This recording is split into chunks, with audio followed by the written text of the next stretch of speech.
Albany. I want to thank you profusely for coming today for what's going to be a momentous moment in New York State history as we turn the tide on restoring an issue of fracking.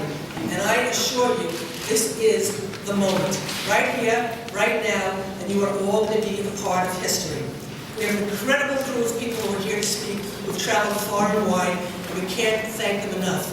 And what I would like to do is start by introducing Julia Walsh, an amazing young woman who basically is an activist on the ground, does grassroots activism. She was a village trustee in New Paltz, New York, which is where I'm from, a county legislator from New Paltz. Julia just learned about this issue just a couple of months ago, and basically the world was not prepared for Julia Walsh taking on this issue. And pretty much the reason we are here today is because of her. So what I'd like to do is turn it over to her for her to say a few words and get this going, and I'll be back.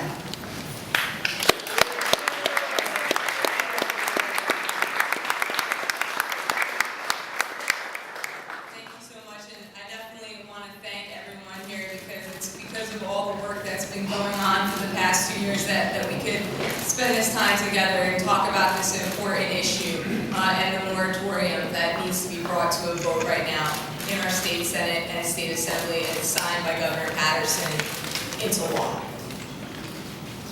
Like many of you, the phrase hydraulic fracturing is one that is relatively new to me.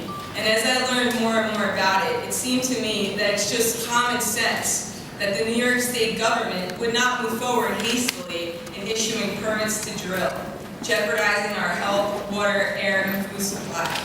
Yet that is not the case. I'm standing here today because as I became more and more informed about how politics were being played up here in Albany, it became more and more clear that everything that we love and cherish throughout this state is in jeopardy of being destroyed. This is why we are here today. We are here to urge our New York State officials, our representatives, to come out and support the 11-month Thompson moratorium bill and to bring this for a vote up in the Senate. This is not a partisan issue. It goes beyond politics. It goes beyond Republican and Democrats. It comes to a point where we are human beings that share the same space, the same community, the same state. And so I wanted to invite up to the microphone right now Roger Moore, who is the Conservation Program Director for the Sierra Club Atlanta chapter, to talk a little bit more about what hydraulic fracturing is and the moratorium bill.